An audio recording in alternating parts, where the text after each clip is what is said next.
seat, please. Officer, you are actively interfering with emergency medical care. My patient has a tension pneumothorax. He will go into cardiac arrest. You think you can tell me what the law is? I am the law here. The heat radiated upwards from the blacktop in shimmering waves, thick enough to see, warping the edges of the mangled Ford F-150 that was accordioned around a thick concrete light pole. The air, heavy with the oppressive humidity of a mid-August afternoon in Charleston, was a toxic cocktail of smells, the acrid bite of deployed airbags, the sicky sweet tang of leaking antifreeze, and the coppery scent of blood. For paramedic Eli Vance, it was the familiar perfume of the golden hour, that sliver of time, 60 minutes or less, where his every action was a weight on the scales of life and death.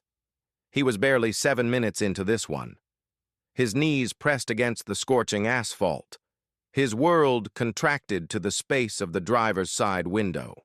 His patient, a man in his late 50s whose name he wouldn't learn for hours, was Arthur Gable, was trapped. A deep, gurgling sound rattled from his chest with every ragged breath, a telltale sign of a severe chest injury. "He's got paradoxical movement. Sarah," Eli called out, his voice calm and steady, a practiced counterpoint to the chaos around them. "Flail chest on the right side. Let's get a pressure dressing on this scalp lac."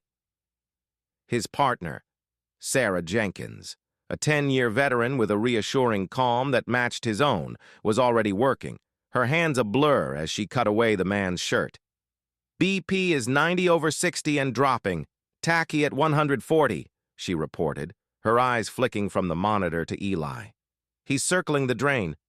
At 26, Eli had been a paramedic for 5 years, but he carried the quiet confidence of someone who had been doing it for 20. Before this, he'd been an Army combat medic, a 68 whiskey, running calls in the dust-choked alleys of Kandahar. He had packed wounds under fire and started IVs in the back of a violently jostling MRAP. The chaos of a city street, even one this bad, was a controlled environment by comparison. His focus was a tangible thing, a force field that pushed the noise and distractions to the periphery. The wail of approaching fire trucks grew louder, a welcome symphony of reinforcement. They would have the jaws of life, the tool they desperately needed to free Arthur from his metal tomb. The fire crew, led by a burly captain named Frank Miller, moved with the practiced efficiency of a well-oiled machine. They knew Eli and Sarah, had worked dozens of scenes with them. There was an unspoken trust, a shared language of nods and hand signals that transcended the noise. As the hydraulic rescue tool began to whine, biting into the truck's A-frame, Eli was already planning his next 3 moves: spinal immobilization, airway management, and a rapid infusion of saline to combat the man's plummeting blood pressure. Every second was a stolen jewel. It was in this moment of intense, synchronized effort that a new, discordant note entered the scene. A police cruiser, a late-model Dodge Charger, nosed its way past the fire engine and came to an abrupt stop. Its lights added another layer of dizzying flashes to the strobing tableau. A lone officer stepped out. He was in his late 30s, with a lean, wiry build and a sharp, angular face that seemed set in a permanent scowl.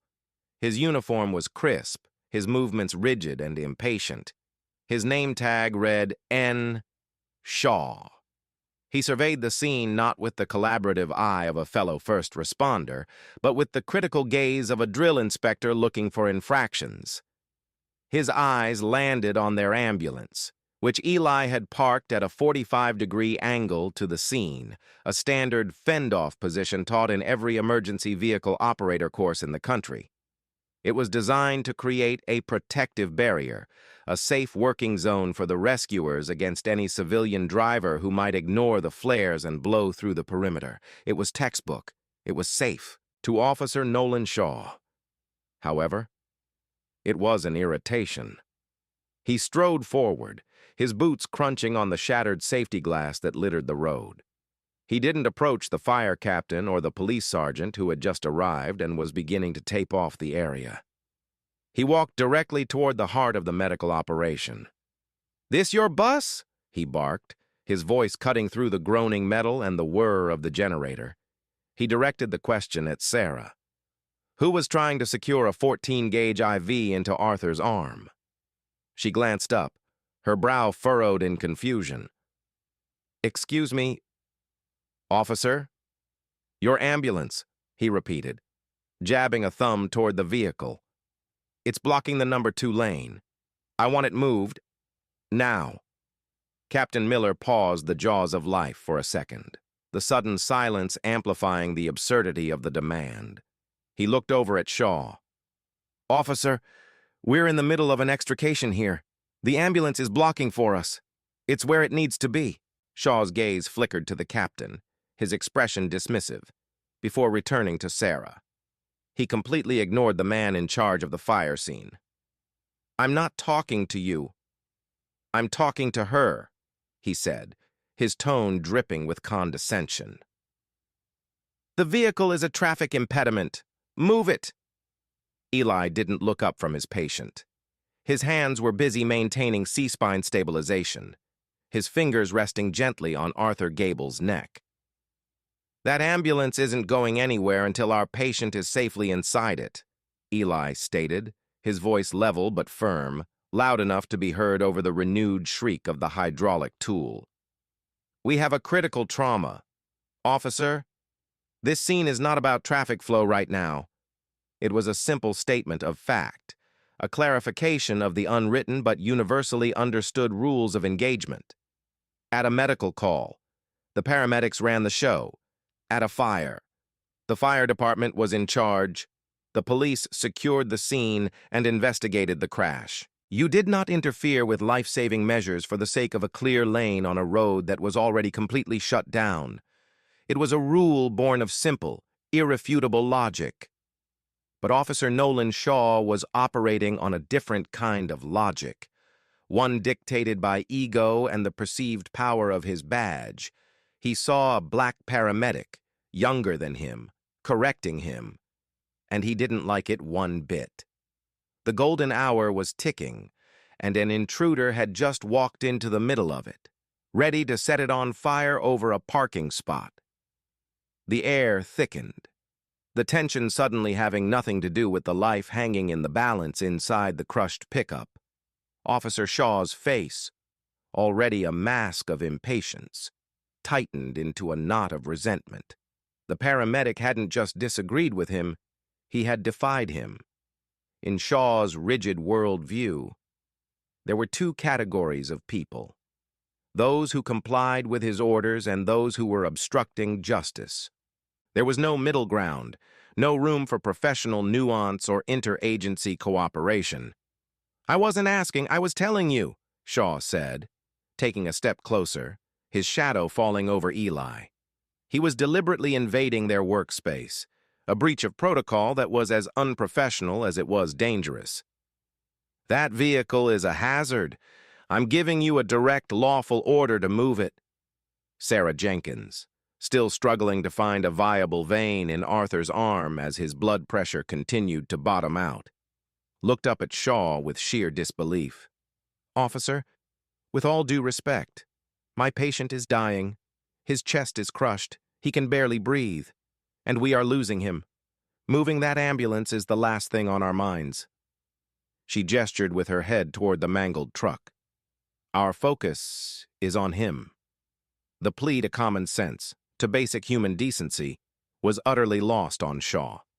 He seemed to view their dedication to their patient not as a professional duty, but as a personal slight against his authority. "Your failure to follow my orders is what's creating the hazard," he retorted, his voice rising. "This scene is disorganized. It needs to be managed." Fire Captain Miller, seeing the situation deteriorating, stepped forward, placing his bulky frame between Shaw and the paramedics. "Son, you need to back off," he said, his voice a low growl that carried the weight of 30 years of experience. These medics are doing their job. A damn fine job under pressure. The truck stays. Now, you can either help us by keeping the perimeter secure, or you can get back in your car, but you will stop interfering with my scene. For a normal officer, a direct order from a fire captain on his own scene would have been the end of it. But Nolan Shaw was not a normal officer. He saw Miller's intervention as a conspiracy of defiance. The firefighters and the paramedics were a club, and he was the outsider trying to impose the order of law. He puffed out his chest. This is no longer just your scene, Captain. This is a police matter, and you are all failing to comply. Eli could feel Arthur's pulse beneath his fingertips, thready and weak, a frantic butterfly's wing beating against the door of eternity. Every second they spent arguing with this cop was a second stolen from Arthur Gable. Sarah, forget him, Eli said, his voice sharp, cutting through the standoff. Let's prepare for extrication. We need the collar and the backboard ready to go the second they pop this door. With a final, ear-splitting screech of tortured metal, the driver's side door flew free from its hinges, tossed aside by a firefighter.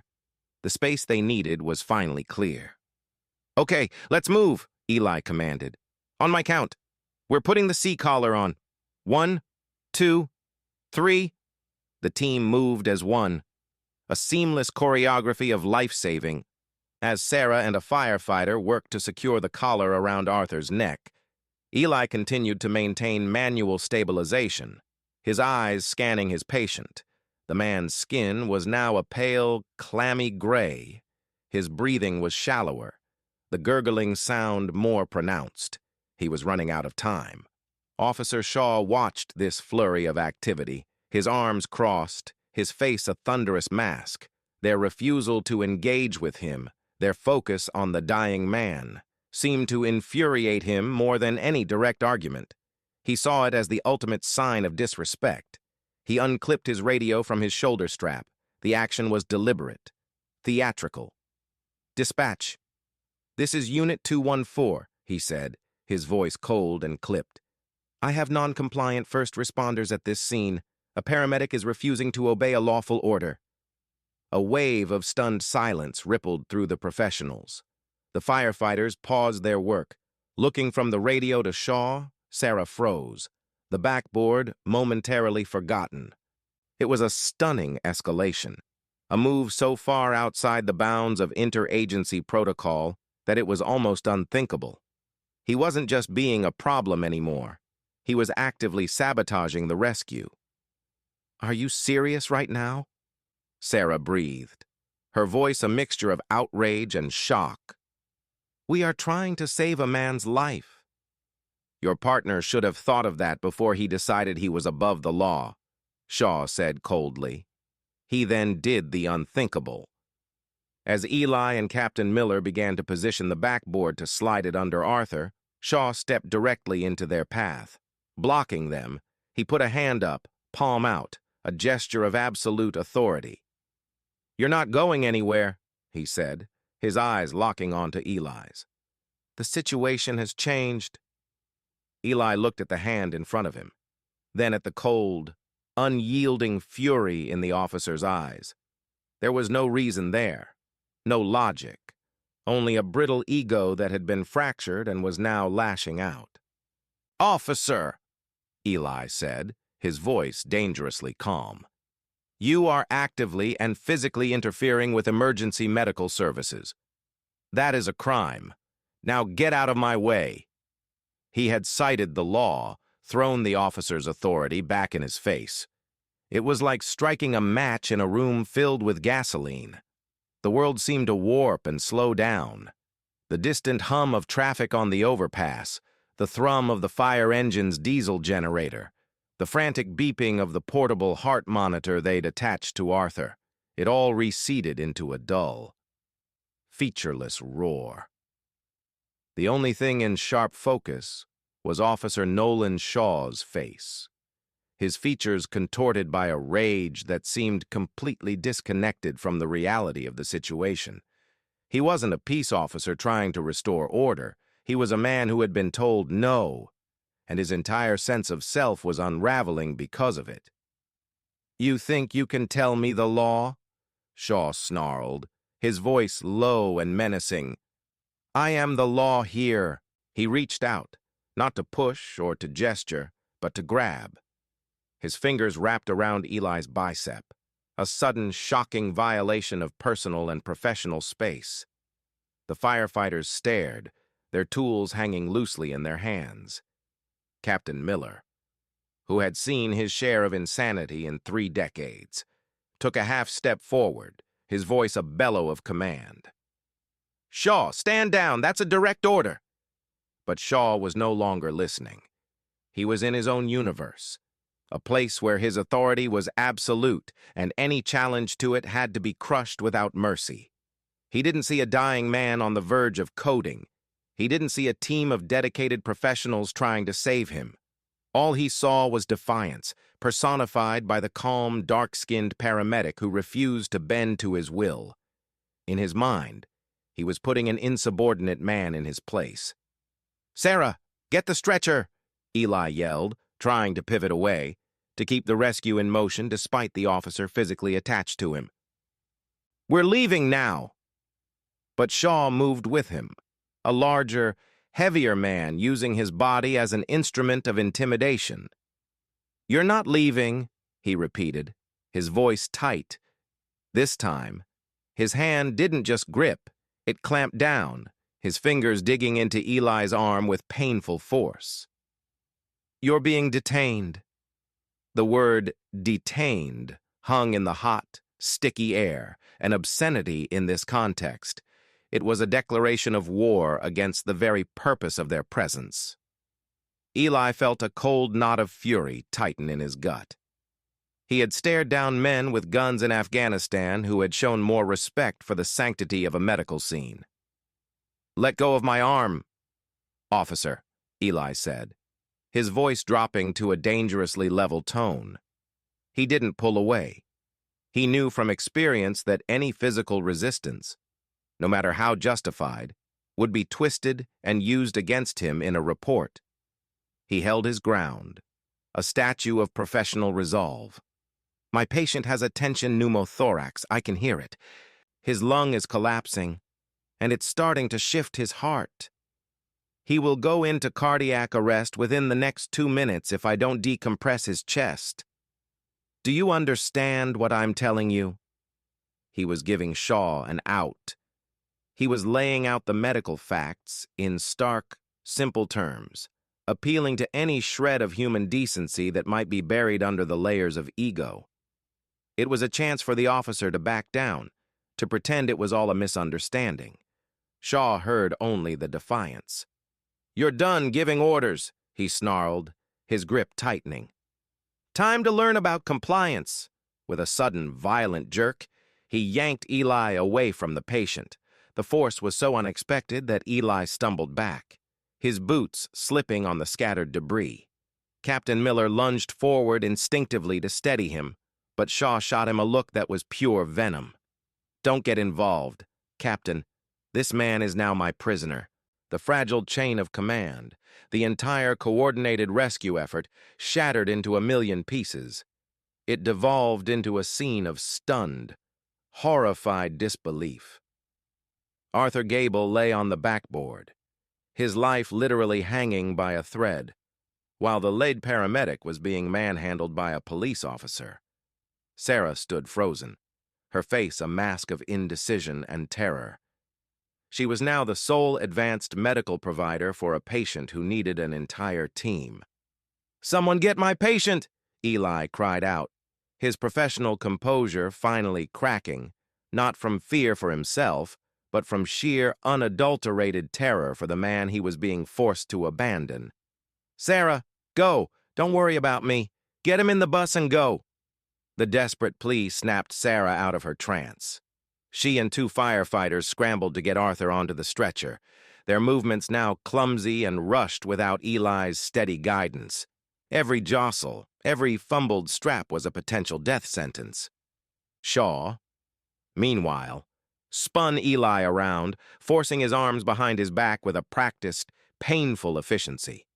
The metallic rasp of handcuffs being pulled from their leather pouch was obscenely loud in the suddenly quieted scene. This wasn't a detention anymore. It was a full-blown arrest. "On what charges?" Eli demanded, his mind reeling from the insanity of it all. "What did I do?" "Obstruction of governmental administration and resisting arrest," Shaw said, the words sounding rehearsed, as if he'd been waiting for an opportunity to use them his entire shift.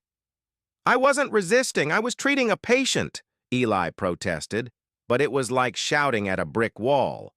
Shaw was operating in his own reality. The handcuffs were cold against his skin. He ratcheted them tight, the metal teeth biting into the flesh of Eli's wrists. The final, sharp click of the lock was a sound of absolute finality. It was the sound of a line being crossed from which there was no easy return. Eli Vance, a decorated Army medic and a 5-year veteran paramedic, was now a prisoner at his own rescue scene. Captain Frank Miller was on his radio, his voice a furious roar that cut through the stunned atmosphere. "Dispatch, this is Engine 4. I need a police supervisor at this location immediately. We have an officer interfering with EMS operations. He has placed the lead paramedic under arrest." The dispatcher's voice crackled back, laced with an audible note of confusion. "Captain, say again? Your paramedic is under arrest?" "You heard me," Miller bellowed, his face turning a shade of purple Eli had only ever seen on cardiac patients. "Get a sergeant out here now." Officer Shaw ignored him, his focus entirely on his captive. He gripped Eli's cuffed arm and began marching him toward his patrol car as if he'd just apprehended a dangerous felon. From over his shoulder, Eli could see Sarah and the firefighters frantically trying to load the stretcher into the back of Ambulance 34. Their movements were a desperate, uncoordinated improvisation. They slammed the doors shut, and Sarah, her face pale with shock and rage, jumped into the driver's seat. The ambulance peeled away from the curb, its siren screaming, leaving behind a cloud of diesel exhaust and a scene of utter bewilderment. She was alone with a dying man, heading for a trauma center 15 minutes away. 15 minutes that, thanks to Officer Shaw. Arthur Gable likely no longer had. The golden hour had just been consumed by the flames of one man's ego. As Shaw shoved him into the back of the Charger, the hard plastic of the seat unforgiving against his body, Eli twisted to look back at the scene. The mangled truck, the scattered rescue equipment, the dumbfounded faces of the firefighters. It was a tableau of a rescue gone catastrophically wrong. He had done everything by the book. He had followed his training, adhered to protocol, and put his patient first, and for that, he was in handcuffs. His career, his freedom, and another man's life hanging by a thread. The patrol car door slammed shut, sealing him in a cage of stifling heat and profound helplessness. The air inside the car was thick with the scent of stale air freshener and something vaguely antiseptic. A thick plexiglass partition separated him from Officer Shaw, who sat in the driver's seat, not driving, but tapping furiously on his in-car computer terminal. He was building his narrative, cementing his version of the truth before the real one had a chance to put its boots on. He was writing a report that would paint him as the calm professional and Eli as the out-of-control, insubordinate aggressor. Through the rear window, Eli watched Captain Miller in a heated argument with Shaw's backup, a younger officer who had arrived moments ago and looked deeply uncomfortable with the entire situation. The firefighters were packing up their gear, their movements slow and heavy, as if a morale-crushing cloud of defeat had settled over them. They were all witnesses. Meanwhile, in the back of Ambulance 34, Sarah Jenkins was living Eli's worst fear, Arthur Gable's heart monitor, which had been beeping out its frantic, tachycardic rhythm, suddenly flatlined.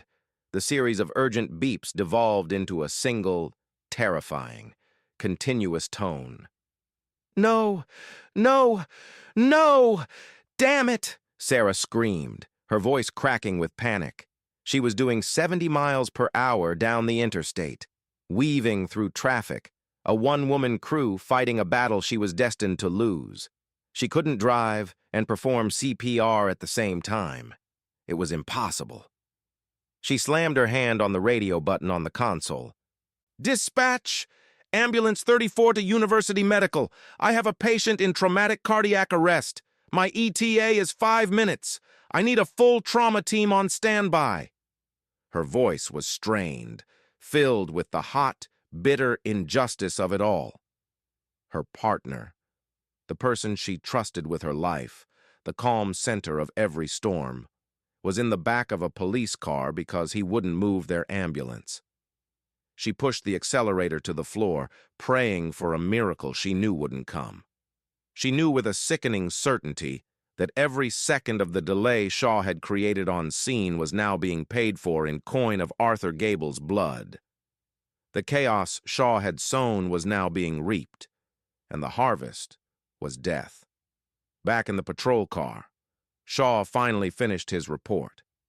He put the car in drive and pulled away from the curb, leaving Captain Miller and his crew standing in the wreckage of the afternoon. He didn't say a word to Eli. The silence was a weapon, designed to intimidate and isolate. "You need to know," Eli said, his voice steady, breaking the oppressive quiet, "that my patient required a needle decompression for his collapsed lung. My partner is an AEMT, not a paramedic. She isn't certified for that procedure." He let the words hang in the air. "Because of the time you wasted, he almost certainly went into traumatic arrest in the back of that ambulance. You didn't just obstruct me, officer. You may have just killed him." Shaw's knuckles went white on the steering wheel, but he kept his eyes fixed on the road ahead. "If he dies, it's on you," he said, his voice flat and devoid of emotion.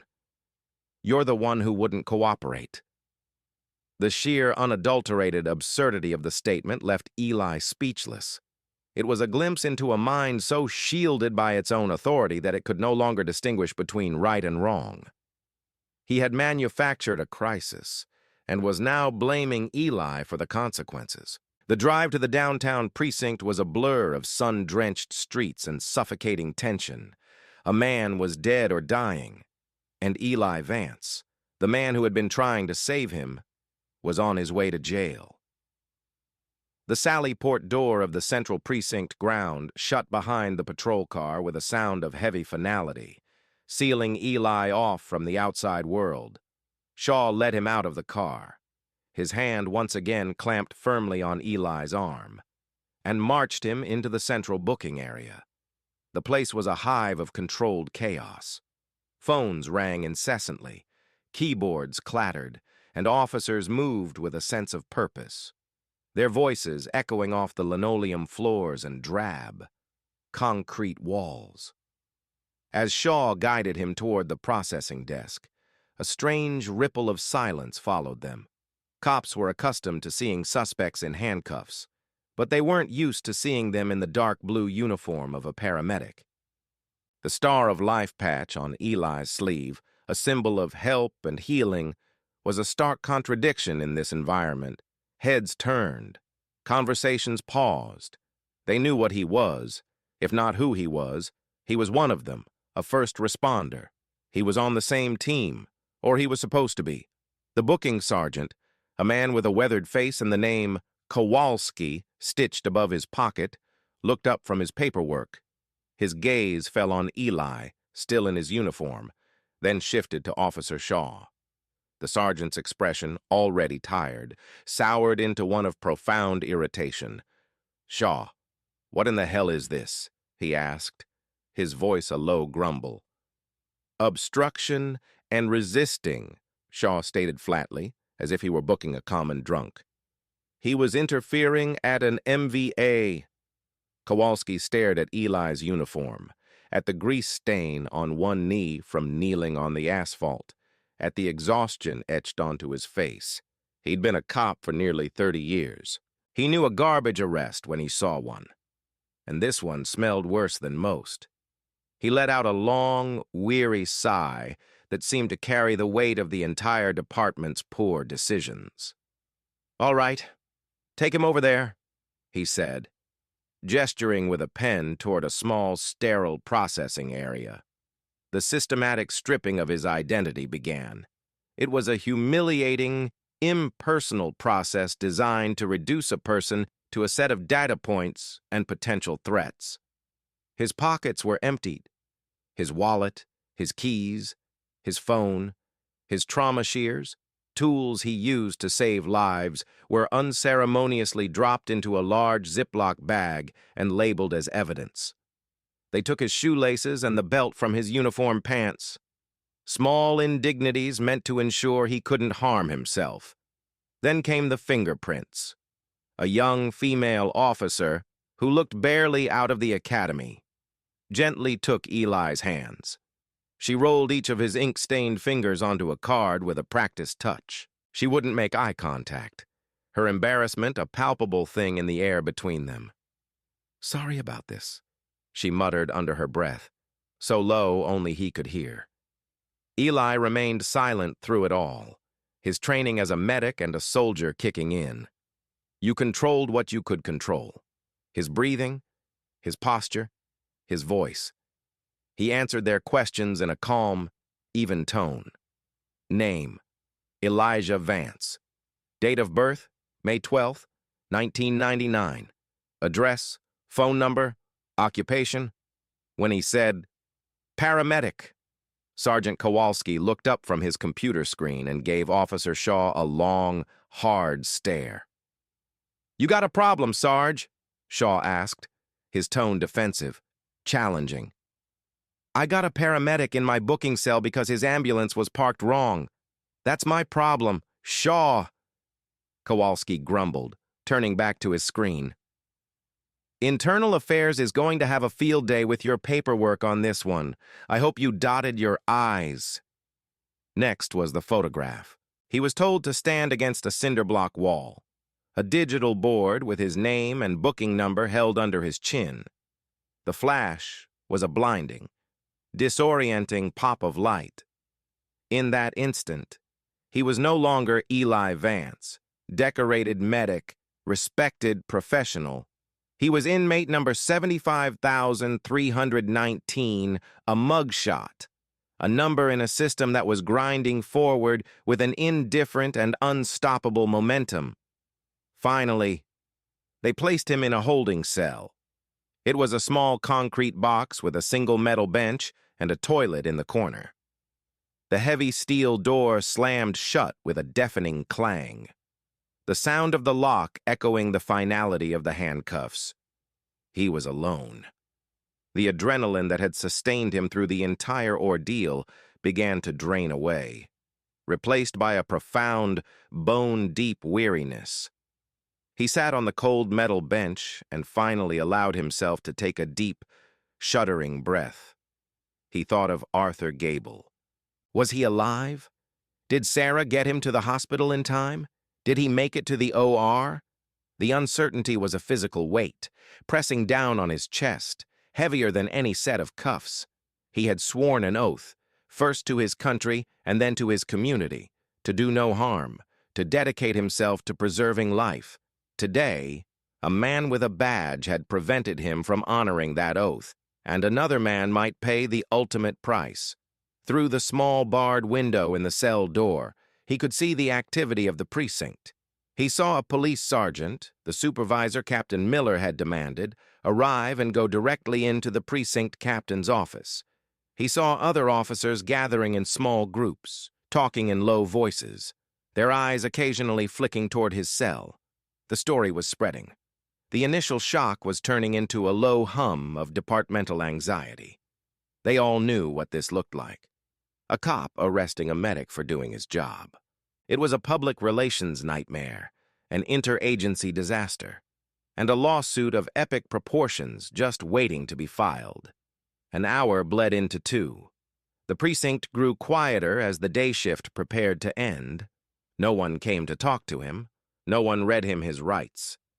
He was simply left to sit in the silent, sterile box, a prisoner of another man's pride. He wasn't scared. The things he had seen overseas had burned most of the fear out of him. What he felt was a cold, simmering rage, a righteous anger. Shaw hadn't just arrested him. He had disrespected his profession, endangered a patient, and broken the sacred trust that was supposed to exist between first responders. He had done it simply because he could, because his badge gave him the power and his arrogance demanded he use it. He had made a terrible, terrible mistake, and as Eli sat on that cold metal bench, the rage hardening into resolve, he made a quiet vow. Shaw was going to pay for it. The city was going to pay for it. While Eli Vance sat in the chilling silence of a holding cell, Officer Nolan Shaw was in a quiet office upstairs, meticulously crafting his incident report. He wasn't stupid. He knew this arrest was going to get a second look. He had seen the fury on Fire Captain Miller's face and heard the disbelief in the dispatcher's voice. He understood that the only thing standing between him and a suspension, or worse, was his version of the events. His report couldn't just be a summary. It had to be a fortress, an impenetrable and absolute narrative that would protect him from the inevitable blowback. He began by painting the scene not as a controlled, professional rescue, but as one of chaos and disorder, which he, the agent of the law, was heroically attempting to manage. He wrote that the ambulance was haphazardly parked in a manner that created a significant public safety hazard, preventing other emergency vehicles from accessing the scene, a detail he invented out of whole cloth. The fire engine and rescue truck were already there, and no other units were responding. It was a foundational lie, but a necessary one for his story. Next, he went to work on Eli's character. He described Paramedic Vance not as a focused medical professional, but as agitated and confrontational from the outset. He carefully selected and twisted every word Eli had said. He wrote, "I gave Paramedic Vance a lawful and necessary order to move his vehicle to allow for better scene management. He immediately became belligerent, shouting that he would not comply and that he did not have to listen to me. He conveniently omitted the part where Eli and the fire captain had explained they were in the middle of a life-or-death extrication of a critically injured patient. He meticulously chose his words to create a narrative of escalating defiance. He claimed Eli physically squared off with me in an aggressive posture, forcing him to create distance for officer safety. He described Eli's repeated desperate explanations about his patient's dire condition as a stream of hostile and insubordinate statements. The final act, the arrest itself, was cast not as an act of ego-driven rage, but as an unavoidable last resort to restore order. When Paramedic Vance attempted to push past me, physically assaulting a law enforcement officer in the performance of his duties, I had no choice but to place him under arrest for obstruction and resisting, he wrote. His actions created a dangerous and unstable scene, and his removal was necessary to restore order and allow other first responders to work safely. It was a masterpiece of fiction. It was a carefully constructed alternate reality where he was the calm, decisive hero, and Eli was the unhinged villain. Every sentence was deliberately engineered to trigger the key phrases and legal justifications that internal affairs and the department's lawyers looked for: lawful order, officer safety, escalating aggression, physical assault. He had checked all the boxes. He felt a surge of confidence as he read it over. It was his word, the word of a sworn police officer, against that of an uncooperative paramedic. In his experience, that was a battle he would always win. He printed the report, signed it with a flourish, and submitted it to Sergeant Kowalski, who took it without a word, his expression grim. Shaw's confidence began to wane less than an hour later when he was summoned to his captain's office. Captain Richards was a stern, by-the-book commander who valued discipline and, more importantly, hated lawsuits with a passion. The supervising sergeant who had been called to the scene, a man named Marcus Thorne, was already there, his face set like stone. Shaw's report was sitting on the desk between them.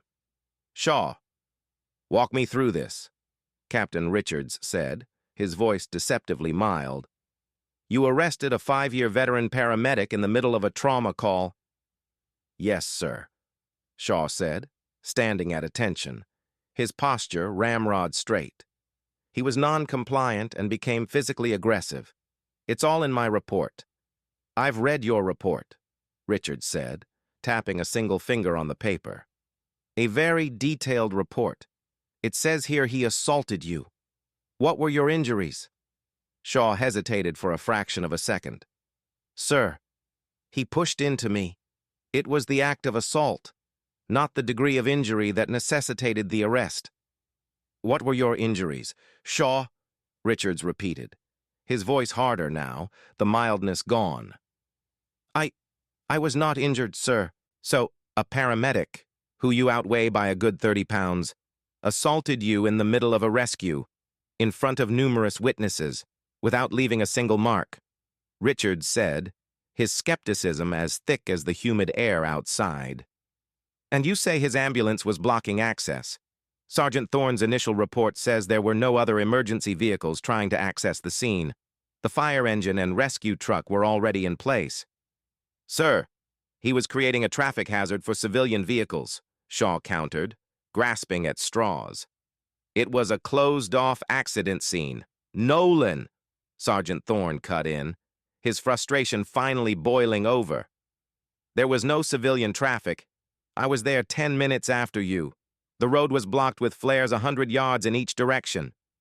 Shaw's face flushed. His carefully constructed fortress was already starting to crumble under the first light of scrutiny. He had built it on a foundation of sand.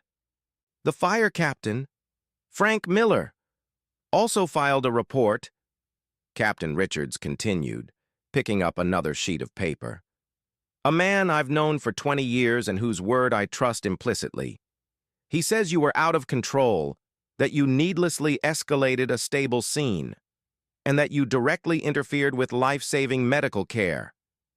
His version seems to be corroborated by all 6 of his firefighters. So, I have 7 first responders from a sister agency telling me one story, and I have you telling me another." Shaw stood in stony silence, his mind racing.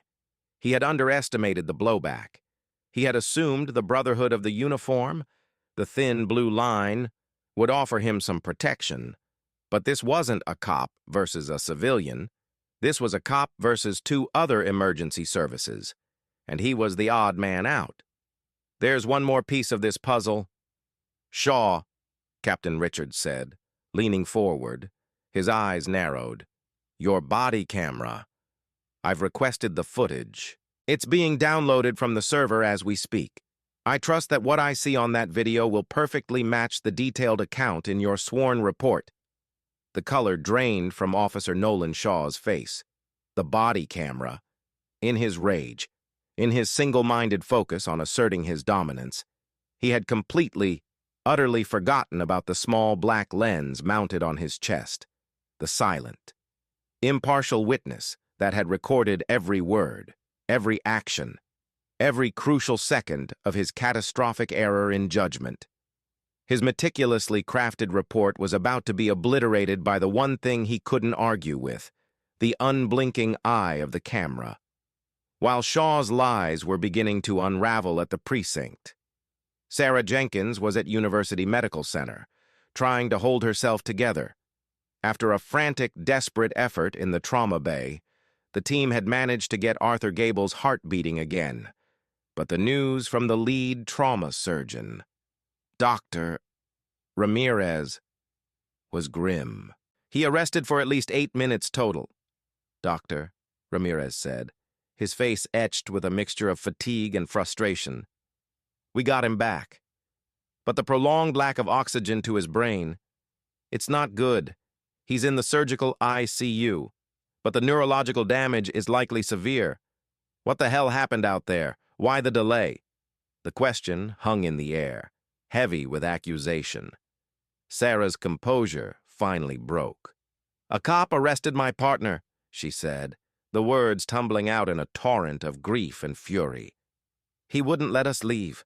He held us up on scene for at least 5 or 6 minutes, critical minutes. He arrested Eli for trying to do his job." The entire trauma team, hardened professionals accustomed to the daily horrors of their work, stopped what they were doing and stared at her. "Doctor." Ramirez's eyes widened in disbelief. "He did what?" After giving her statement to a hospital social worker and an incredibly apologetic police sergeant who had arrived from the precinct, Sarah made 2 phone calls. The first was to their direct supervisor at EMS. The second was to the president of their local paramedics union. The union president, a fiery, no-nonsense ex-paramedic named Brenda Walsh, listened to Sarah's frantic story without interruption. When Sarah finished, her voice choked with sobs. There was a moment of cold, deadly silence on the other end of the line. "Sarah," Brenda said, her voice dangerously calm, "stay right where you are. I'm making 1 phone call. We're going to fix this, and we're going to burn them to the ground for it." That 1 phone call went to a woman named Isabella Rossi. In legal circles throughout the state, Isabella Rossi was known simply as the Bulldog. She was a civil rights attorney who had built a formidable reputation by suing police departments for misconduct, and she rarely lost. She had taken on cases of wrongful arrest, excessive force, and malicious prosecution, often winning spectacular multi-million-dollar verdicts. She was brilliant, tenacious, and had a theatrical flair in the courtroom that could mesmerize a jury.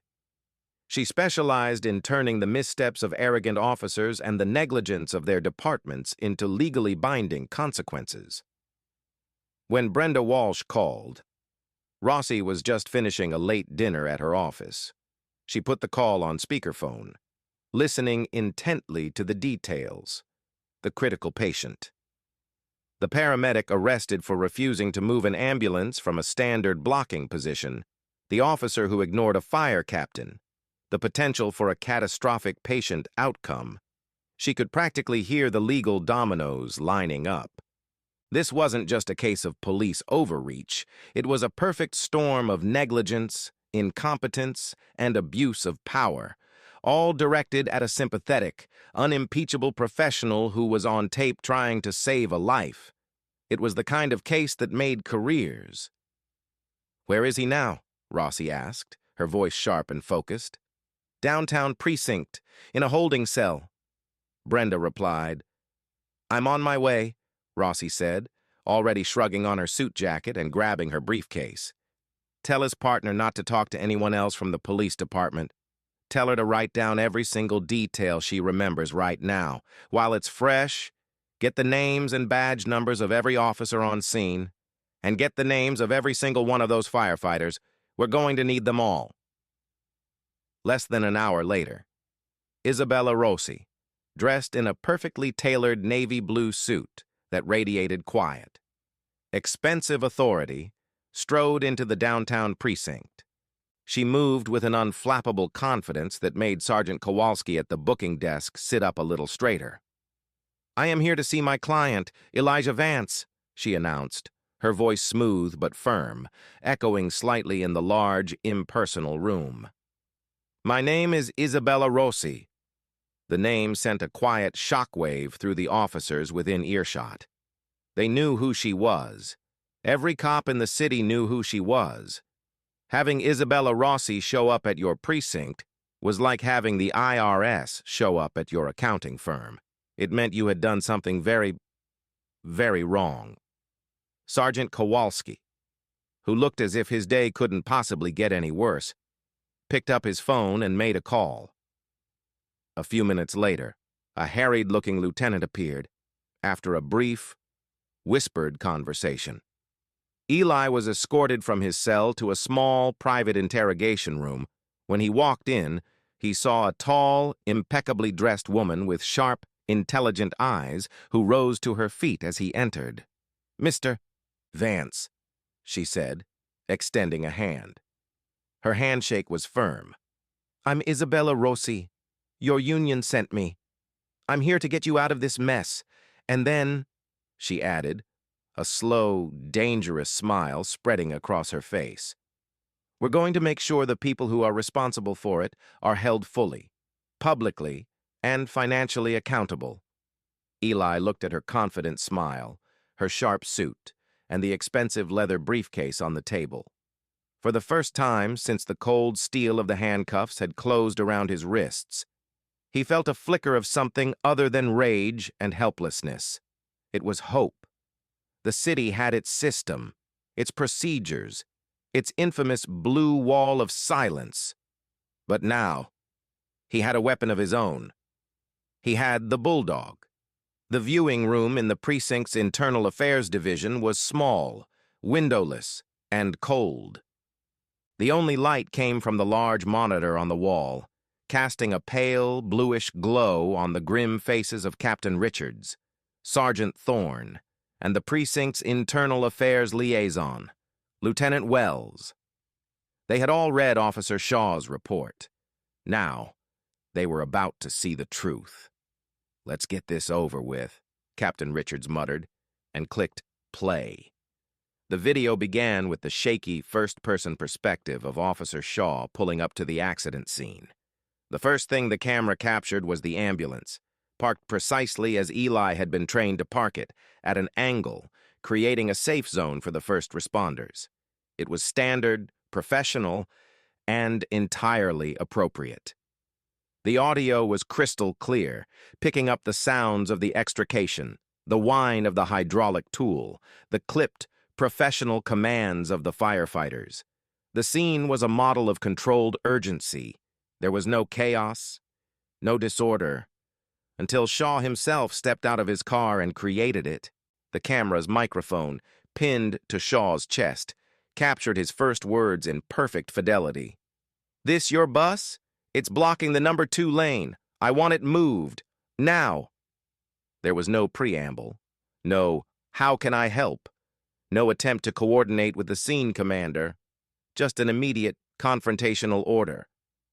The 3 men in the viewing room watched in stony silence as the video version of their officer ignored the fire captain's explanation, dismissed Sarah Jenkins's desperate plea about her dying patient, and relentlessly escalated the confrontation. They heard Eli's voice, firm but respectful, explaining the situation. "That ambulance isn't going anywhere until our patient is safely inside it. We have a critical trauma. Officer." There was no hint of the agitation or belligerence Shaw had meticulously described in his report. "Pause it," Captain Richards said, his voice tight. "Wells, does he sound belligerent to you?" Lieutenant Wells, a man who had seen every flavor of police misconduct in his 15 years in just shook his head slowly. "He sounds like he's trying to do his job, Captain." They continued the video. The camera showed Shaw stepping into Eli's path, not the other way around. It showed him putting his hand up to physically block him, a clear act of intimidation. Then, it captured Eli's calm. Precise explanation of the patient's medical condition, the tension pneumothorax, the impending cardiac arrest. It was a final attempt to de-escalate using medical facts, a plea for reason. Shaw's response, also captured in perfect clarity, was, "You're done giving orders. Time to learn about compliance." Then came the most damning part. The camera lens, pointed directly down at Shaw's own hands, showed him grabbing Eli's arm and yanking him away from the patient. It recorded Eli's cry, not for himself, but for the man on the backboard. It recorded the sharp, metallic rasp of the handcuffs and the final, definitive click. It captured Eli demanding to know the charges, and Shaw's self-righteous, rehearsed reply. At no point in the entire recording did Eli Vance ever push, shove, or make any physical movement that could be remotely interpreted as an assault. The centerpiece of Shaw's report, the very justification for the arrest, was a complete and utter fabrication. The camera continued to roll as Shaw marched Eli to the car. Capturing the shocked and horrified faces of the other first responders, it recorded Eli's final desperate warning from the back seat about the patient's specific medical needs and the fact that his partner couldn't perform the required procedure. And it recorded Shaw's chillingly callous response, "If he dies, it's on you." The video ended. For a full minute, the only sound in the room was the quiet hum of the computer. Captain Richards stared at the blank screen, his face a mask of cold fury. The fortress Shaw had built with his report had been leveled. The video didn't just contradict his statement, it proved he had deliberately and maliciously lied about every key aspect of the encounter. He had fabricated a physical assault to justify an unlawful arrest, an arrest that was the direct result of his own fragile ego. "Well," Lieutenant Wells said, breaking the silence, his voice heavy with resignation, "this is what the lawyers like to call indefensible." Sergeant Thorne just rubbed his temples, a migraine already blooming behind his eyes. "The Union is going to crucify us. Isabella Rossi is going to sue this city into the Stone Age." Captain Richards stood up and walked to the door. His movements were stiff, his rage barely contained. "Get Shaw in my office, now. Suspend him. Take his badge and his weapon pending termination. And someone call the DA's office. Tell them we are dropping all charges against Paramedic Vance immediately. Unconditionally." He paused, his hand on the doorknob. "Then call the Union. Tell them we want to issue a formal, written apology." He turned back to face them. "And get an officer to drive Mr. Vance home. The absolute last thing we need is for him to take a cab from our precinct after we falsely arrested him." The wheels of damage control were beginning to turn, but everyone in that room knew it was far too little, far too late. The body camera had done its job. It had captured the objective truth, and the truth was that one of their officers had committed a fireable offense, broken the law, and exposed the city to a level of legal and financial liability that was staggering to comprehend. The footage was no longer just evidence. It was a ticking time bomb, and the countdown to detonation had just begun. Eli was released less than 2 hours after his arrest. The charges were dropped before he even finished the out-processing paperwork. A young, deeply apologetic officer drove him home in a marked patrol car, the irony of which was not lost on him. He walked into his small, quiet apartment, still wearing his stained and rumpled uniform, the skin on his wrists red and raw from where the handcuffs had bitten into him. He sat on his sofa in the gathering dusk, the events of the day playing over and over in his mind like a film loop from hell. He didn't move until his phone rang. He saw Sarah's name on the screen and his heart leaped into his throat. He answered, unable to form a full sentence. "Is he... He's alive," Sarah said, her voice thick with exhaustion and relief. "Barely. He coded twice on the table. They had to crack his chest right there in the ER. He's in the surgical ICU. But Eli, it's bad." She took a shaky breath. "Doctor, Ramirez said the delay, all that time he was without good oxygen flow to his brain. They don't know what the neurological damage is yet, but it's going to be significant." He was alive. The relief was so immense it almost brought Eli to his knees. But it was a victory irrevocably tainted by the bitter reality of what that delay. Those precious minutes stolen by Nolan Shaw had cost Arthur Gable. He had survived. But what kind of life would he have now? Eli had saved him from death on the roadside, only for a police officer to potentially sentence him to a different kind of prison inside his own body. The cold rage returned, clearer and more focused than before. An apology from the police department wasn't going to be enough, not even close. The next morning, Eli met with Isabella Rossi at her downtown law office. The space was a testament to her success. Floor-to-ceiling windows with a panoramic view of the city, modern art on the walls, and thick, expensive-looking law books lining the shelves. Rossi had already been busy. She'd spoken at length with the union. She'd received a copy of the now infamous bodycam footage from a source within the district attorney's office, and she had already had a preliminary gentle conversation with Arthur Gable's terrified and bewildered wife. "Carol, I've seen the video. Eli," Rossi said, her voice a calm, reassuring rumble as she slid a tablet across the polished mahogany table. "It's worse than I imagined. His actions weren't just unprofessional, they were unconstitutional. He violated your Fourth Amendment rights by arresting you without probable cause. He violated your First Amendment rights by retaliating against you for questioning his authority. But most importantly," she said, her expression hardening, "he violated Mr. Gable's fundamental right to life and liberty by actively interfering with his medical care." She leaned forward, her eyes intense. "The city knows they're in serious trouble. Their lawyers have already reached out. They're going to want to make this go away quietly. They'll offer you a quick settlement, maybe $100,000. They'll call it a nuisance value payment and make you sign a non-disclosure agreement so no one ever hears about what really happened."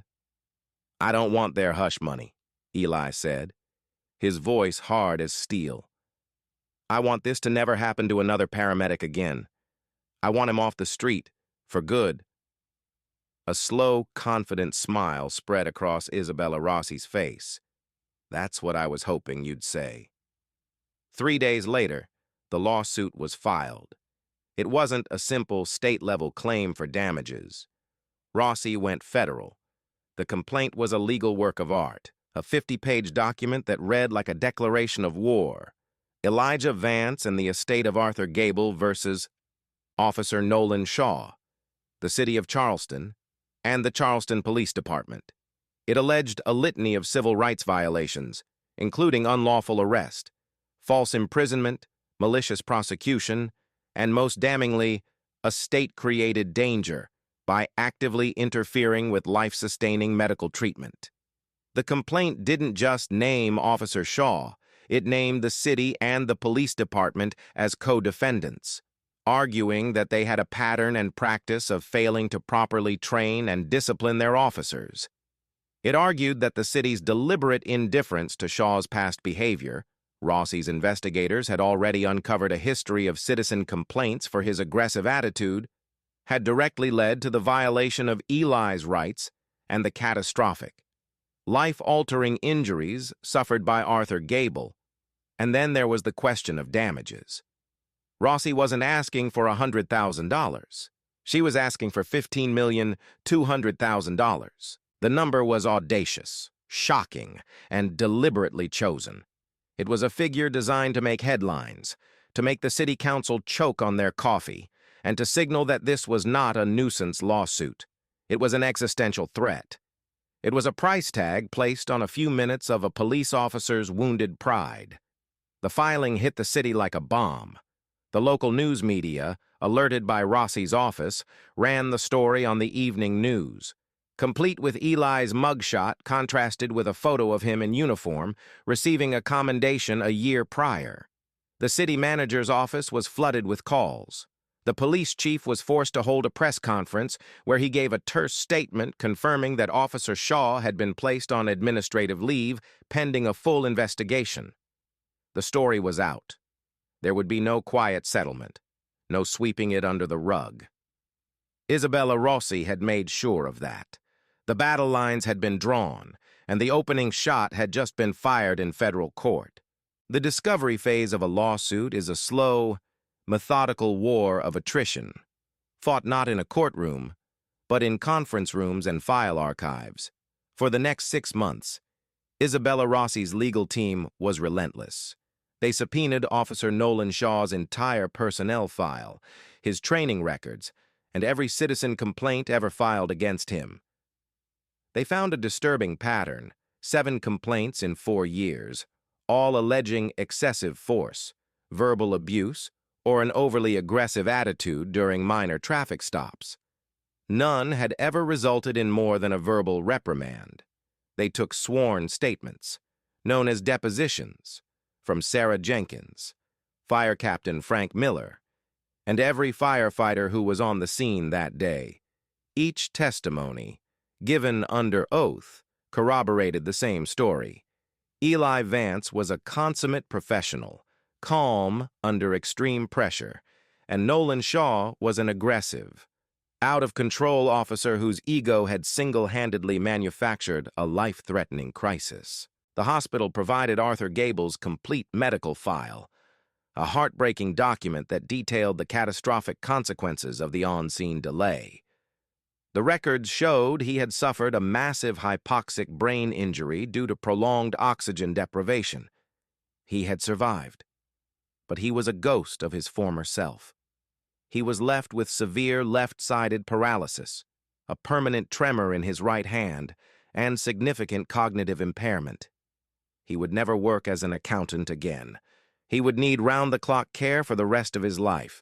The golden hour had been squandered, and the cost was immeasurable, the centerpiece of the entire discovery process.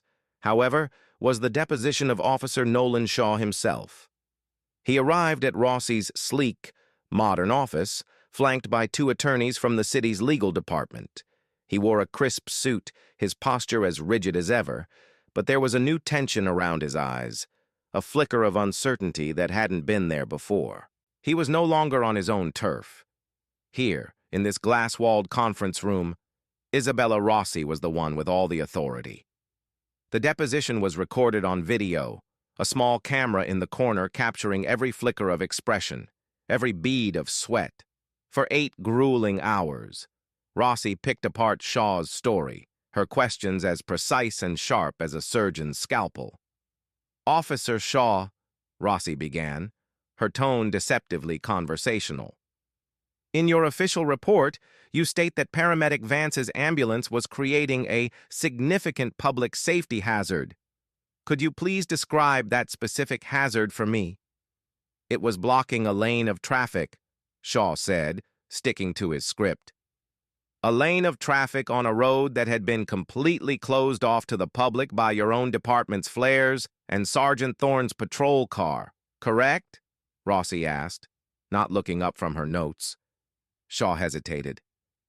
"It was about maintaining a clear path for other potential emergency vehicles, but there were no other emergency vehicles attempting to access the scene. Were there, officer? Not at that moment?" "No, not at that moment." "So, the significant public safety hazard you described in your sworn report didn't actually exist, did it?" The city's lead attorney objected, a tired-sounding objection, argumentative. Rossi just smiled. "I'll rephrase. Was there any actual present danger caused by the placement of that ambulance, Officer Shaw?" Shaw shifted uncomfortably in his seat. "It was a violation of protocol." "Whose protocol, officer?" Rossi pressed. "Because the fire department and EMS services are trained to use their vehicles to create a safe working space around a wreck, a practice known as blocking or fending off. Were you aware of this standard, life-saving procedure?" "I am not trained in paramedic procedure," Shaw mumbled.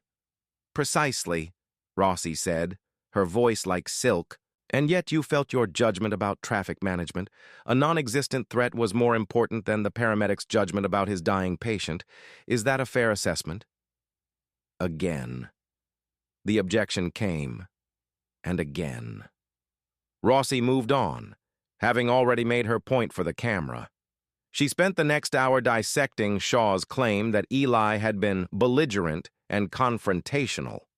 She played short snippets from the bodycam audio and forced Shaw to explain how Eli's calm, professional tone constituted belligerence. Shaw's answers became clipped and defensive. He was being boxed in by his own lies, his own words weaponized against him. The climax of the day came when Rossi addressed the alleged assault. She played the section of the body cam video showing the arrest on a large monitor for everyone to see. She paused it at the exact moment Shaw claimed Eli had pushed him. "Officer Shaw, please point to the moment in this video where Mr. Vance assaults you." Shaw stared at the frozen image on the screen. It showed Eli standing perfectly still, his hands at his sides, as Shaw's own hand grabbed his arm. There was no push. There was no aggressive posture. There was no contact initiated by Eli at all. The video was clear. It was absolute. It was undeniable. He tensed up, Shaw stammered, his confidence finally cracking. It was a form of resistance, a pre-assaultive indicator. "A pre-assaultive indicator?" Rossi repeated, letting the absurdity of the phrase hang in the air like a foul odor. "So, you arrested a paramedic for felony assault on an officer, a charge that could have sent him to prison, not because he actually touched you, but because you thought he might have tensed his muscles? Is that your sworn testimony today, Officer Shaw?" The camera in the corner kept rolling, capturing the long, damning silence as Nolan Shaw stared at the screen, a man utterly defeated by a truth he could no longer escape. While the legal machinations played out in depositions and discovery motions, Arthur Gable was engaged in a far more fundamental battle. He was fighting to reclaim a life that had been stolen from him in the space of 5 mismanaged minutes. After 2 months in the surgical ICU, he was transferred to a long-term rehabilitation facility, a place of quiet, sterile hallways and the gentle squeak of nurses' shoes on polished floors. His wife, Carol, was there every day. She had taken an indefinite leave of absence from her job as a librarian to become his full-time caregiver, cheerleader, and advocate. Their 2 grown children, who lived out of state, took turns flying in, their visits a painful reminder of the vibrant, active father they had lost. The man they visited now was a shadow of his former self. The hypoxic brain injury had been devastating. His entire left side was paralyzed, his arm and leg limp and useless.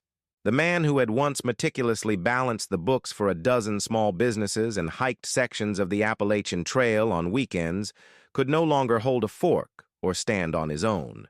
Worse than the physical toll was the cognitive damage. He suffered from severe aphasia, a cruel condition that jumbled the brain's language centers. He knew exactly what he wanted to say. The thoughts were clear in his mind, but the words would come out as a frustrating, unintelligible garble. The brilliant, analytical mind that had once navigated complex tax codes could no longer form a simple, coherent sentence. His world had shrunk to a hospital bed, a wheelchair, and a constant, maddening struggle to communicate. Isabella Rossi knew that the cold, clinical medical records could only tell part of the story. To make a jury understand the true cost of Nolan Shaw's actions, they needed to see it. They needed to hear it. She arranged to take Arthur Gable's deposition at the rehab facility. It was a difficult but necessary step. They needed his testimony, his account of the human cost, on the record. Rossi, a court reporter, and the city's attorneys gathered in a small sunlit common room. Arthur was wheeled in by a nurse, with Carol at his side, her hand resting reassuringly on his shoulder. The city's lead attorney, a man named Gerald Finney, who looked visibly uncomfortable, began the questioning, trying to establish that Arthur's memory of the accident itself was unreliable. But Rossi had a different strategy. She wasn't there to question Arthur about the crash. She was there to show the jury what Arthur's life had become. When it was her turn, her approach was gentle, her voice soft.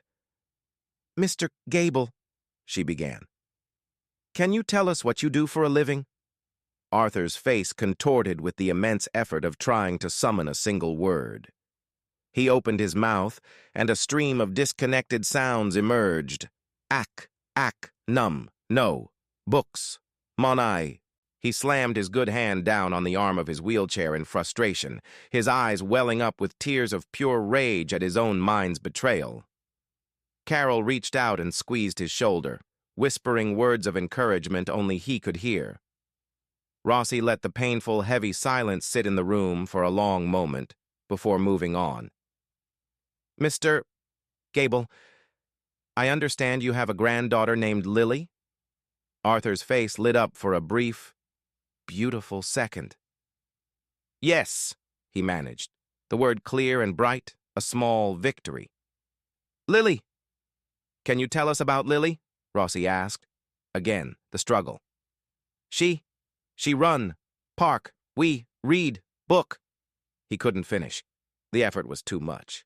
He buried his face in his one good hand, his shoulders shaking with silent, racking sobs. He could no longer read Goodnight Moon to his granddaughter. He could no longer chase her through the grass at the park. These simple, precious moments of a life well lived had been irrevocably taken from him. Rossi then turned to Carol. Mrs. Gable, can you describe the changes in your husband since the accident? Carol took a deep, steadying breath, her voice trembling but firm. The man I married is gone, she said, looking not at Rossi, but directly at the city's lawyers. He's trapped. He's trapped inside a body that doesn't work, and a mind that can't speak. He has nightmares. He cries from frustration nearly every day. We were supposed to retire next year. We were going to buy an RV and see the national parks. Now, she gestured around the sterile room. Now our world is this room, all because a police officer couldn't wait 5 minutes. 5 minutes. Her voice broke on the last words, and she began to weep. The deposition was over. The written transcript would be a dry, clinical record of the proceedings, but the video told the real story. It was a heartbreaking, devastating portrait of a life shattered by negligence. It was the human face of the lawsuit, the undeniable evidence of the lasting scars left by one man's abuse of power. Isabella Rossi knew that if a jury ever saw this video, if they saw Arthur Gable struggle to say his own granddaughter's name, if they saw his wife's raw anguish, the case would be over. There wouldn't be a dry eye in the courtroom, and there wouldn't be a number high enough to quantify their loss.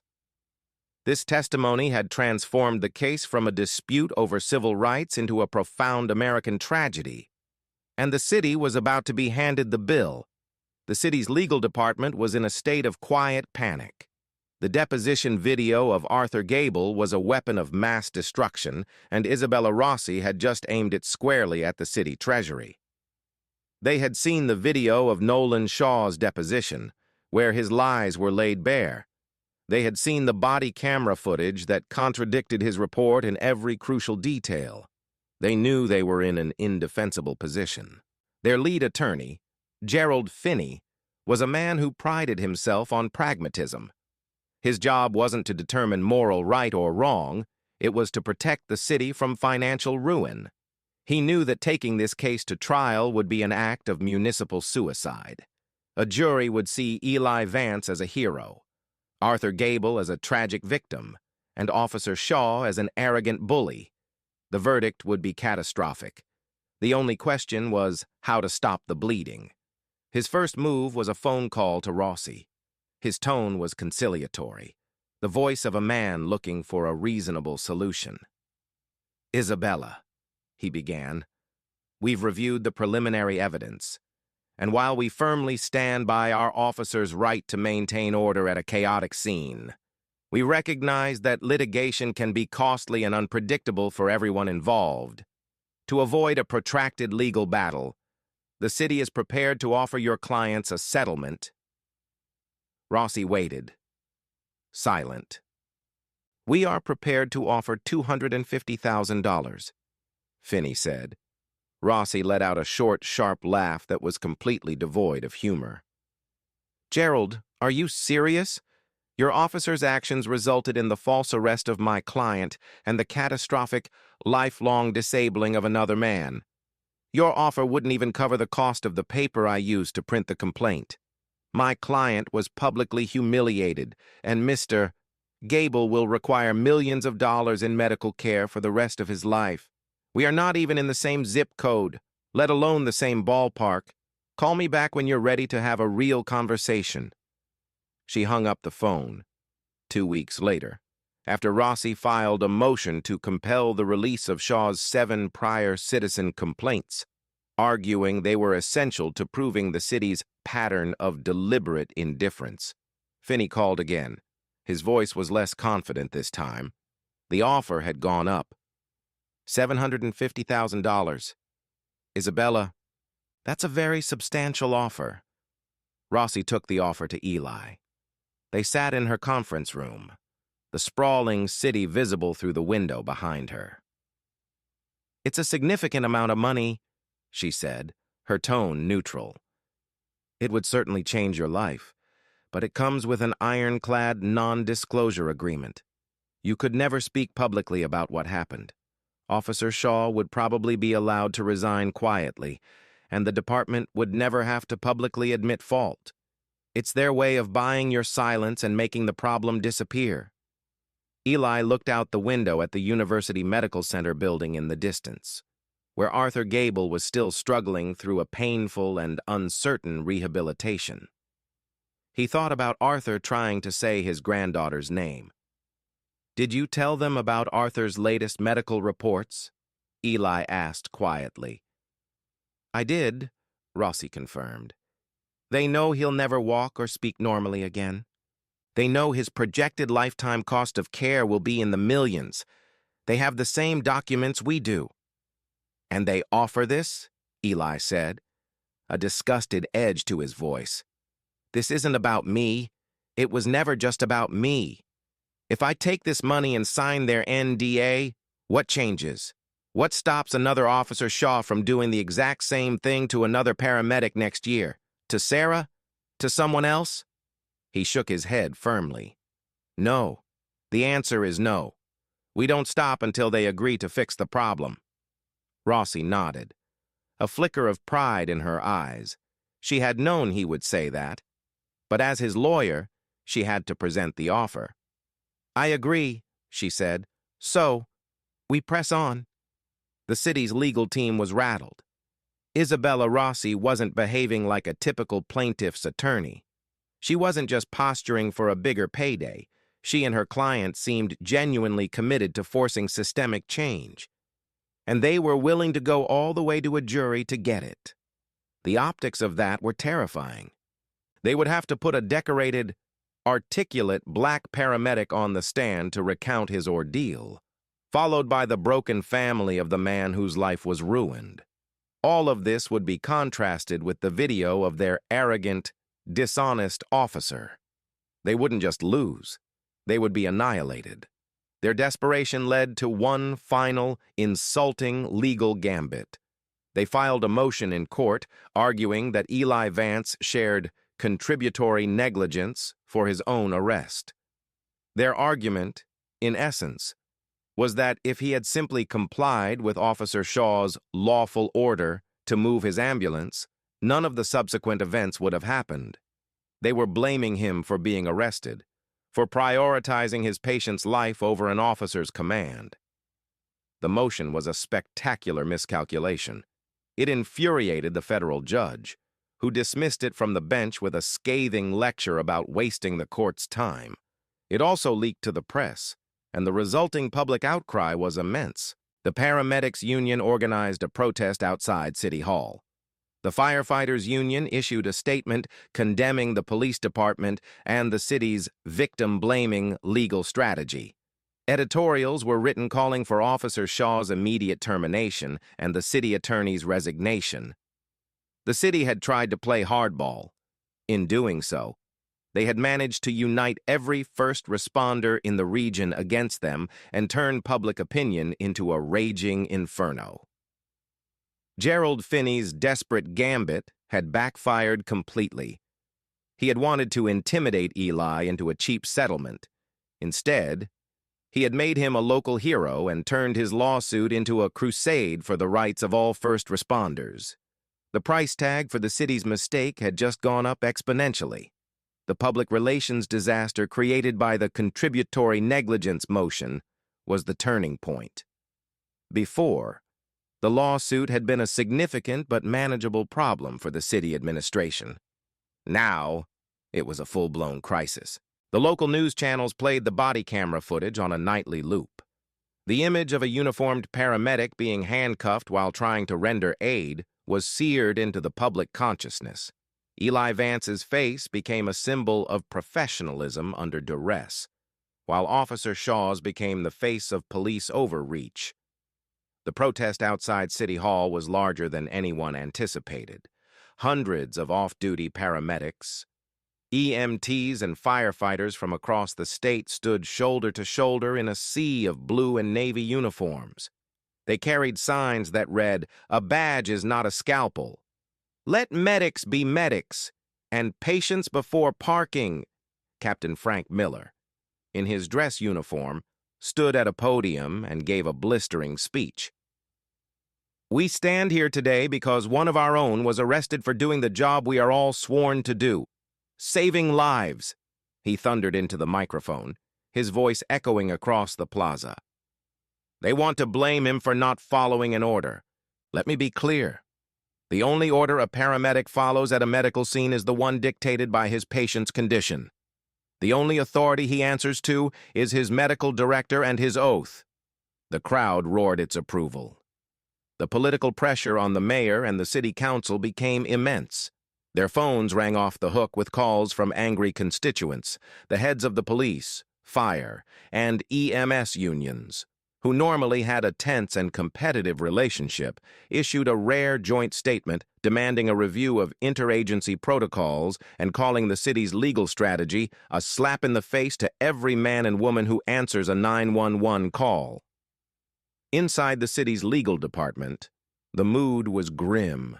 Gerald Finney was being raked over the coals by the city manager. His desperate attempt to shift the blame had not only failed legally, but had also galvanized the opposition and made the city look both malicious and incompetent. They were losing the legal battle and the war of public opinion in spectacular fashion. Isabella Rossi, ever the savvy strategist, seized the moment. She scheduled a press conference on the steps of the federal courthouse. She stood beside Eli, who looked calm and resolute in a simple dark suit. "The city's latest legal filing is not just baseless, it is offensive," Rossi began, her voice crisp and clear, carrying easily over the assembled microphones. "It suggests that a paramedic's highest duty is to obey any order from a police officer, even if that order directly contradicts their medical training and endangers a human life. It is a legal argument that is as morally bankrupt as it is factually absurd." She paused, letting the words sink in. "Mr. Vance had a choice that day: comply with an illegal order from an out-of-control officer and watch his patient die, or uphold his sacred oath to do no harm and face arrest. He chose his oath. He chose his patient. He made the heroic choice. The city of Charleston, by contrast, has chosen to defend the indefensible and blame the hero. This is not just a lawsuit anymore," she concluded, her voice rising with passion. "This is a fight for the soul of our emergency response system, and we will not back down." The fallout was immediate. The national news networks picked up the story. Paramedic and firefighter trade journals wrote scathing editorials. The city was becoming a national laughingstock, an example of how not to handle a police misconduct case. The pressure finally broke the city council. In a closed-door emergency session, they gave Gerald Finney a new, simple mandate: end this. End it now, before it does any more damage. The strategy of aggression and blame had failed. All that was left was surrender. Finney called Rossi's office again. The arrogance was gone from his voice, replaced by the weary tone of a defeated man. "Isabella," he said, "the city would like to explore a resolution. We are prepared to discuss a comprehensive settlement. What are your terms?" The power dynamic had completely shifted. Rossi and Eli were no longer just plaintiffs seeking damages. They were in a position to demand fundamental change. "Our terms are not just financial, Gerald," Rossi replied coolly. "We will require the immediate termination of Officer Nolan Shaw. We will require a public, written apology from the city to both Mr. Vance and the Gable family. And we will require a complete top-to-bottom overhaul of your police department's training protocols for interacting with other first responders, to be drafted in cooperation with the fire and EMS unions. Those are our non-negotiable starting points. Once you agree to those in writing, we can begin to discuss the financial component." Finney was silent for a moment. He knew he had no choice. The city had played its hand and lost spectacularly. "I will present your terms to the council," he said, the words tasting like ash in his mouth. The blame game was over. The checkbook was now open, with a trial date looming and the evidence against them mounting into an insurmountable pile. The city's lawyers made one last attempt to control the financial damage. They agreed to non-binding mediation, a process where a neutral third party, typically a retired judge, attempts to broker a settlement between the two sides. They hoped a respected mediator could talk some sense into Isabella Rossi and her client to convince them to accept a reasonable, multi-million-dollar figure and avoid the unpredictable circus of a jury trial, where the number could easily spiral into the tens of millions. They met in a sterile suite of offices belonging to the mediation firm. The mediator was a man named Judge Harrison, a 70-year-old veteran of the federal bench known for his sharp mind and no-nonsense demeanor. Eli was there, dressed in a simple but professional black suit, his composure as unshakable as ever. Isabella Rossi sat beside him, exuding a quiet confidence. On the other side of the large mahogany table sat Gerald Finney and two other city attorneys, their faces drawn and anxious. Officer Shaw was not present. The city knew his presence would be inflammatory. The morning was spent with each side presenting their case in private to Judge Harrison. Finney went first, making a weak, perfunctory argument about Officer Shaw's duty to maintain public order and portraying Eli's refusal to move the ambulance as a failure to de-escalate. He stressed that the city had already taken corrective action by placing Shaw on leave and was prepared to offer a very substantial settlement to avoid further litigation. Then it was Rossi's turn. She didn't make an emotional speech. She simply, methodically, presented the evidence. She played the body cam footage in its entirety. She played the key clips from Officer Shaw's disastrous deposition, highlighting the moments where he directly contradicted his own sworn report. And then, she played the most powerful weapon in her arsenal, the video of Arthur Gable's deposition. She played the clip of Arthur struggling to say the word accountant. She played the clip of him breaking down when trying to talk about his granddaughter, Lily. She played the clip of his wife, Carol, her voice breaking, saying, "The man I married is gone." When the video ended, the room was utterly silent. Judge Harrison, a man who had presided over gruesome murder trials and complex corporate fraud cases, slowly took off his glasses and rubbed the bridge of his nose. He looked genuinely shaken. He looked at Rossi and simply said, "Thank you, counsel. I have seen enough." He called for a break. When they reconvened an hour later, he asked to speak to the city's legal team alone. Eli and Rossi waited in a separate room. They didn't have to wait long. 20 minutes later, they were called back in. Judge Harrison looked directly at Gerald Finney, his expression one of profound disbelief. "In my 20 years on the bench," he began, his voice low and grave, I have rarely seen a case with a more indefensible set of facts. You have a police officer on camera fabricating the entire basis for an arrest. You have him on camera admitting to those lies in a sworn deposition. You have 7 independent witnesses from 2 different emergency services who all say your officer was the sole cause of the escalation. He paused, letting the words sink in. But that's not your biggest problem. Your biggest problem, he said, gesturing toward the conference room where they had watched the video, is that you are going to put that man, Arthur Gable, in a wheelchair in front of a jury of 12 ordinary citizens. You are going to let them watch him cry because he can't say his own granddaughter's name. And then his wife is going to get on the stand and tell them it's all because your officer couldn't be bothered to wait 5 minutes. He leaned forward, his eyes boring into Finney's. Let me be blunt. Counsel, you are not going to win this case. You are going to lose, and you are going to lose so badly that the number Miss Rossi has put in her complaint is going to start to look like a bargain. A jury is going to see that body cam footage as a grotesque abuse of power. They are going to see Arthur Gable as a man whose life was destroyed for no reason. And they are going to want to punish you. They will come back with a verdict that will financially cripple this city for a decade. He sat back, his devastating assessment delivered. My advice to you is to stop playing games. Go back to the city council, show them these videos, and tell them to write a check big enough to make this go away. Because if you let this go to a jury, he concluded, his voice dropping to a near whisper, God help you all. The mediator's warning was not a suggestion. It was a death knell for the city's defense.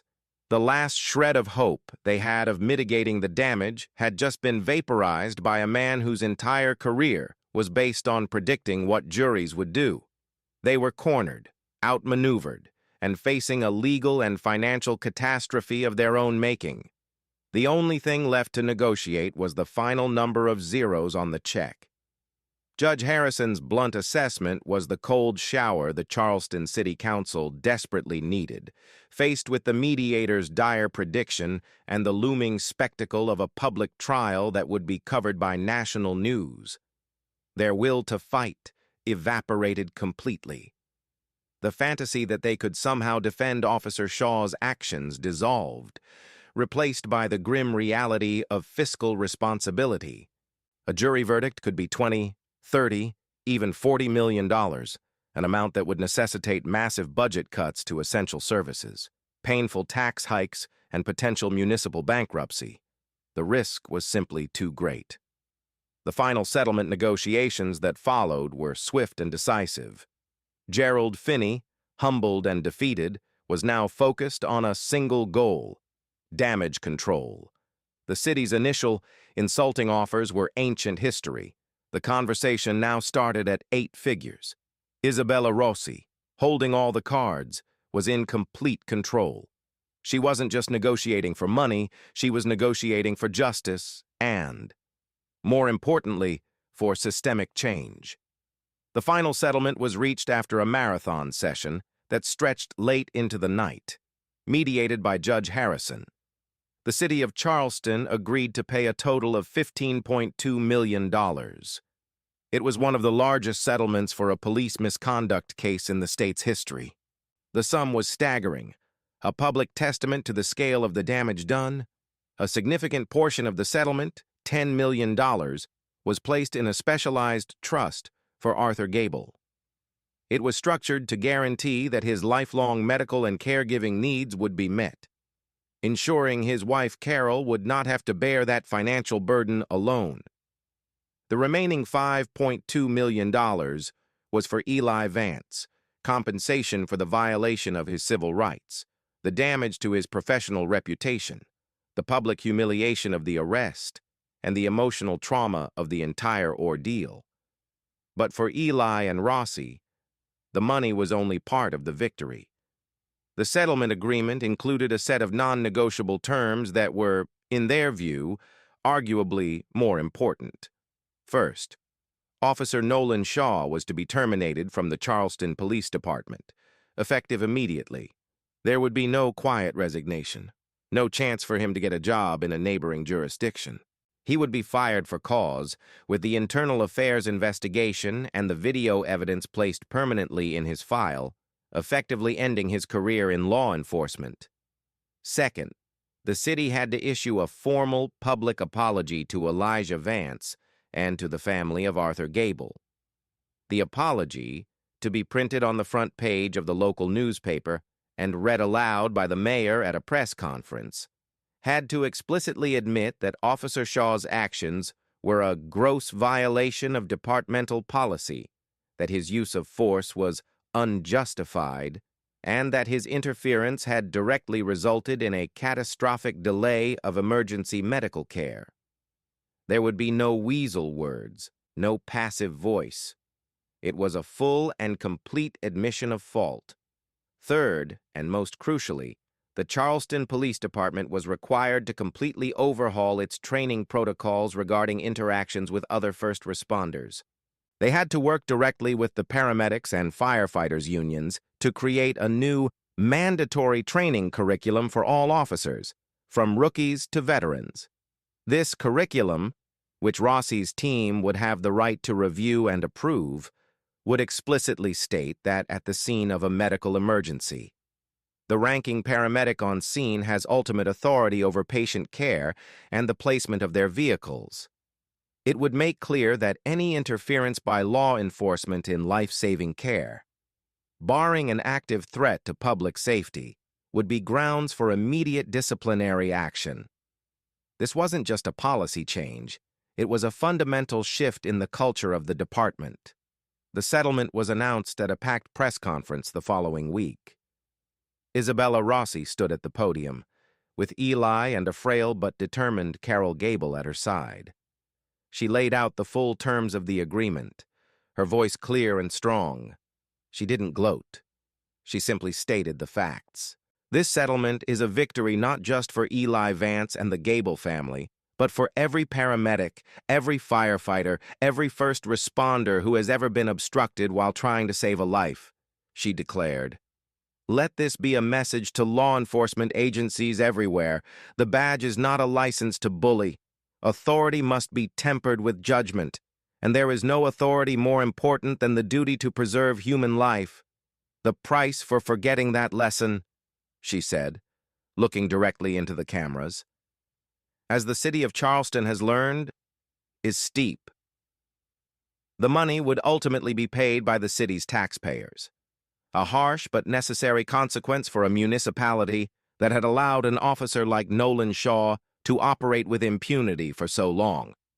The $15.2 million settlement wasn't just a settlement.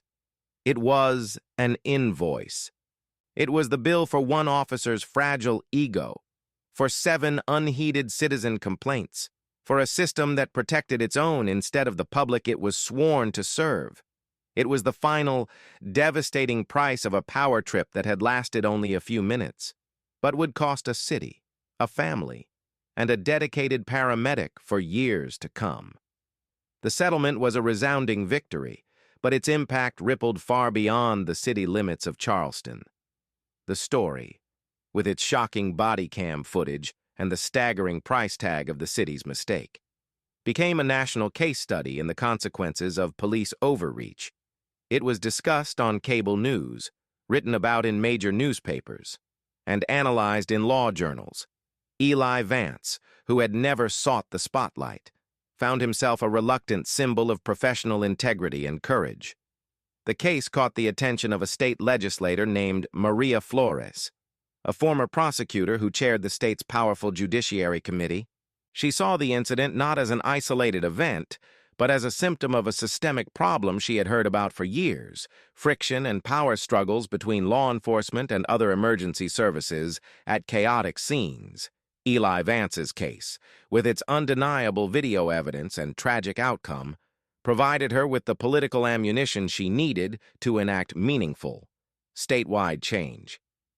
Representative Flores contacted Isabella Rossi and the state's first responder unions. Together, They began to draft a new piece of legislation aimed at preventing a similar tragedy from ever happening again. They called it the First Responder Protection Act. Unofficially, everyone in the State House knew it as the Vance Mandate. The proposed law was simple but powerful. It legally codified the long-standing but often ignored protocol that at the scene of a medical emergency, the senior-most medical provider is in charge of all matters related to patient care. It made it a specific criminal offense for any person, including a law enforcement officer, to knowingly and willfully interfere with the on-duty duties of a paramedic or EMT providing medical assistance. Most importantly, the law explicitly stated that a first responder's decision to prioritize patient care over a non-exigent, administrative request from law enforcement could not be used as grounds for obstruction of justice or any other criminal charge. It was a legal shield for every medic in the state. To build support for the bill, Eli Vance, who had initially shied away from the publicity, made a difficult decision. He agreed to testify before the state legislature. He walked into the grand, wood-paneled hearing room, not in a suit, but in his crisp paramedics uniform. He stood before the committee and in a clear, unwavering voice, recounted the events of that day. He didn't speak with anger, but with the calm precision of a professional describing a critical incident. "I am not here today to talk about myself," he concluded, his eyes scanning the faces of the legislators. "I am here to talk about my patient, Arthur Gable, and about the next Arthur Gable, the person who will be in a car crash tomorrow or have a heart attack next week. When that happens, the paramedic who responds to that call needs to be able to do their job without fear of being arrested. They need to be able to make decisions based on their medical training, not on the ego of the officer standing next to them. This law will ensure that it will protect us so we can protect you." His testimony was powerful, but the most impactful moment came when the next person was called to speak. Carol Gable came forward, holding a framed photo of her husband from before the accident.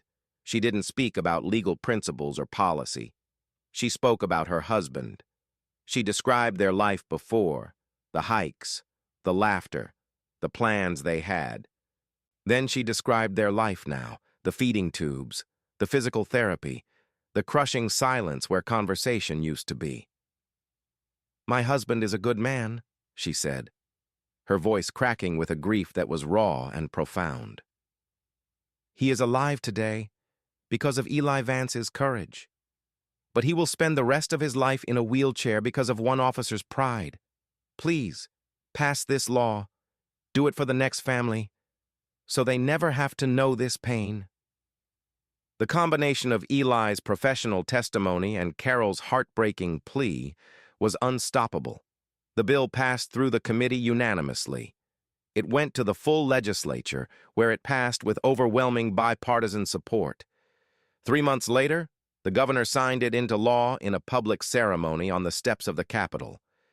Eli Vance stood beside him, along with Carol Gable and the leaders of the state's fire and EMS unions. The passage of the Vance Mandate was the final, most meaningful outcome of the entire ordeal. The settlement had provided financial justice. The officer's termination had provided accountability, but the law provided a legacy. It transformed a personal trauma into a shield for thousands of other first responders. It ensured that Eli's fight would have a lasting, protective impact, creating a legal firewall between life-saving care and law enforcement overreach, guaranteeing that in the future, the golden hour would always belong to the patient, not to the police. When we dissect the tragedy that unfolded on that sun-scorched roadside, it's easy to focus on the explosive confrontation. But the seeds of that $15.2 million disaster were planted long before. They were sown in the mind of Officer Nolan Shaw, likely stemming from a psychological cocktail of deep-seated insecurity and a rigid, authoritarian worldview. For some individuals, the uniform isn't a symbol of public service, but a shield for personal inadequacy. Every challenge to their authority, no matter how small or reasonable, is perceived not as a professional disagreement, but as a direct, personal attack on their self-worth. In that moment, Eli Vance wasn't a fellow first responder to Shaw. He was a threat to his sense of control. His reaction was not one of professional assessment, but of personal dominance. His 7 prior citizen complaints were not just a paper trail, they were 7 missed opportunities for intervention. 7 moments where the system could have recognized a dangerous pattern and acted before it culminated in catastrophe. What if Eli had simply complied? What if he had swallowed his professional duty and moved the ambulance, adding precious minutes to the extrication time while the fire crew was exposed to traffic? Arthur Gable would almost certainly have died on the scene. Eli would have avoided arrest, but he would have been haunted for the rest of his life, knowing he had betrayed his oath and his patient for the sake of appeasing an officer's ego. His decision to stand firm was not the easy choice, but it was the only morally and professionally correct one, to protect himself better in that moment. Perhaps the only other tool he could have used was to immediately request a police supervisor the second Shaw began his escalation, though it's doubtful he would have been allowed to make that call. His true protection came not from his actions during the conflict, but from his flawless professionalism leading up to it, and the unblinking eye of the camera that captured it all. The ultimate lesson here is one of profound and sobering responsibility. It teaches us that true authority is not demanded at the end of a threat.